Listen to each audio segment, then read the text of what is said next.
I want to tell you about a Saturday morning about 7 years ago. I was sitting at my kitchen table with every bill I owned spread out in front of me: credit card statements, loan letters, a notebook where I had been trying for the third time that month to make the numbers work. And they just did not work, no matter how many times I added them up, no matter how many columns I reorganized, or how many things I told myself I would cut next month. I was exhausted, not the kind of exhaustion that sleep fixes, the kind that lives in your chest, the kind that arrives on Sunday evenings and sits with you through Monday morning, and never fully leaves because the problem is still there when you wake up. The paycheck would arrive, the paycheck would leave, and somewhere between the arriving and the leaving, I had nothing to show for it, except the low-grade anxiety of a woman who was working hard, doing what she was supposed to do, and still somehow falling behind. I remember thinking there has to be something I am not understanding, because I am not stupid. I have never been stupid, and yet money felt like a language everyone around me was fluent in, and nobody had ever taught me to speak. So I got curious, not casually curious, obsessively curious. The kind of curious that starts with one video at midnight and ends with you 3 hours deep into a rabbit hole about compound interest and debt strategies and something called a net worth calculation that you had somehow never done for yourself, despite being a grown adult with a job and bills and a life that was supposed to be moving forward. I started reading. Then I started calculating. Then I started doing what I now call money math, running numbers obsessively, comparing scenarios, asking what if I moved this dollar here instead of there? What if I attacked this debt first? What if I automated this? What if I said no to that? What if, for the first time in my life, I actually understood what was happening to my money instead of watching it disappear and hoping next month would be different? Next month had always been different, different in the same way, the same anxiety wearing a different invoice. But the math started to change things, slowly, then faster, then in ways I could not have predicted from that Saturday morning at the kitchen table.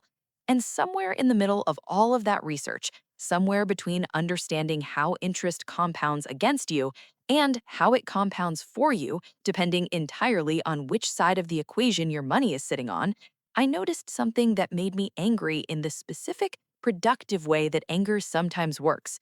Almost none of this information was being talked about for women. Not the way we needed it, not in language that accounted for our reality, not in a way that addressed the specific financial life a woman actually lives. And that's when I realized the problem was never that women couldn't handle money. The problem was that financial literacy, real financial literacy, the kind that changes how you see every dollar that moves through your life, had never been built for us. It had been built around a default that was not female, a default that assumed careers that didn't pause, salaries that reflected market value, a financial education that was handed to some people and withheld from others, and women were disproportionately on the wrong side of that divide. Financial literacy is the foundation of everything. It's the difference between earning money and building wealth, between surviving the month and owning your future, between making financial decisions out of fear and making them out of understanding. And for too long, that foundation has been taught in language that was not ours, through examples that were not our lives, with advice that skipped the parts of our story that mattered most. I sat with women, friends, clients, women I coached, women who came to me with their spreadsheets and their shame and their very specific question of, why am I doing everything right and still feeling this wrong?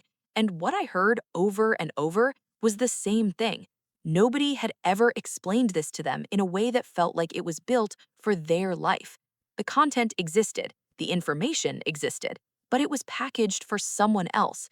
It assumed the default was male, and the situation was simple, and the questions were basic.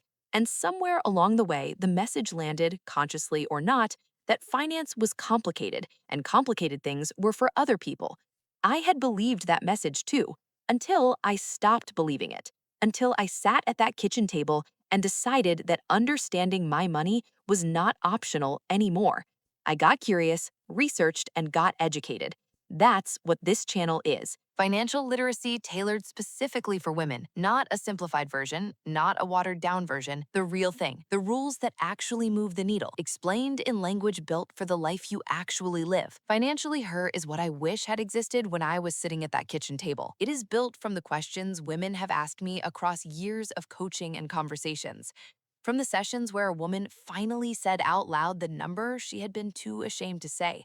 And we looked at it together and realized it was not the catastrophe she had been carrying it as. From the conversations at dinner tables and in DMs and after workshops, where the question underneath every question was always the same. Am I too far behind? Is it too late? Can someone just explain this to me like a real person and not a financial case study? You are not too far behind. It is not too late. And yes, someone is going to explain it to you like a real person because you are, and your financial life is real. And the gap between where you are and where you want to be is not a character flaw. It is a financial literacy gap. And financial literacy gaps are closable. That is precisely what this channel exists to do. This channel is for a specific woman. Let me describe her. She is working. She is earning. By most external measures, she is doing fine. And yet, fine does not feel like enough because fine does not have a retirement account that makes sense. Fine does not have 6 months of savings sitting somewhere earning interest. Fine does not have a plan she actually understands and believes in and could explain to someone else. She has debt she does not talk about. Or she had debt and cleared it and is now wondering what comes next and realizing nobody told her what comes next. She has a salary she suspects is lower than it should be and a negotiation she keeps rescheduling because the timing never feels right. She has been handed advice that assumed her default was male and her situation was simple, and she has absorbed somewhere along the way the quiet belief that financial freedom is for other people, that investing is for people who already understand these things, that she will sort it out properly when she is earning more, when the kids are older, when things settle down. Things do not settle down, they just get later. She has limiting beliefs about money that she has never examined because nobody ever gave her a space to examine them. That she is not a money person, that wealth is for people who were born into it or lucky enough to stumble into it, that wanting more is somehow greedy, that asking for what she is worth is somehow too much. These beliefs are not hers. They were given to her by a culture, a system, and a financial industry that benefited from her believing them. And this channel is where we dismantle them, one belief at a time, with math, with evidence, and with the stories of women who have been exactly where you are and built their way out. She wants to be debt-free. She wants to ask for that raise and actually get it. She wants to understand her money well enough to make decisions from confidence rather than from anxiety. She wants financial freedom, not the Instagram version, not the retire at 30 fantasy, but the real version. The version where she wakes up and her choices belong to her, where she can say yes to the things that matter and no to the things that don't, because her financial foundation is solid enough to give her options. That woman is who Financially Her was built for. I know her because I was her. I know her because she sits across from me and tells me things she hasn't told anyone else and asks questions she has been too embarrassed to ask in any other room. I know her because her situation is not unique, it's extraordinarily common. And the reason it feels isolating is that financial literacy content has never been built with her as the intended audience. Until now. This is her room. You are in the right place. Here's what we're going to do together. We're going to build your financial literacy from the ground up. Not from the basics other channels have already covered, but from the specific foundations that women need and that most financial education skips entirely. The pay gap and what it actually costs your retirement, the debt strategies that get you out faster than you think, the investing order that builds the most wealth for your specific financial life, the credit score mechanics that banks hope you never fully understand, the salary conversation that most women keep postponing while the compounding gap quietly widens. We are going to break the limiting beliefs that have been making your financial decisions for you without your permission. We're going to talk about becoming debt-free, not as an aspiration, but as a plan with a sequence and a timeline.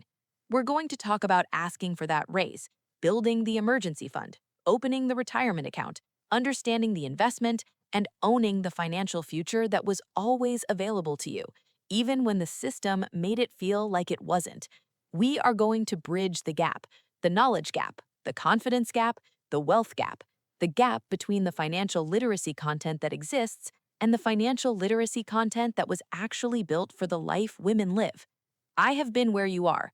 I became obsessed with understanding money because I had to, because the alternative was another Saturday morning at that kitchen table, running numbers that didn't add up, feeling behind in a race I hadn't been given the rules for. I learned the rules, I applied them, I coached other women through applying them, and everything I learned, every piece of money math, every strategy, every insight from years of sitting with women in their most honest financial moments, I'm bringing here. This is Financially Her, financial literacy tailored for women, built by a woman who has been there, shaped by the questions of every woman I have ever sat with, coached, and watched transform their relationship with money, designed for the woman who is done letting the system keep her financially invisible and ready to build the life that was always available to her, on her terms, in her language, for her actual life. Subscribe, because tomorrow we start with the 7 money rules every woman must know, and 2 women's whose stories are going to show you exactly what those rules look like in real life, what it costs when nobody teaches them to you, and what becomes possible when someone finally does. The money rules were never written for you. They are now. Welcome to Financially Her. I'm so glad you're here.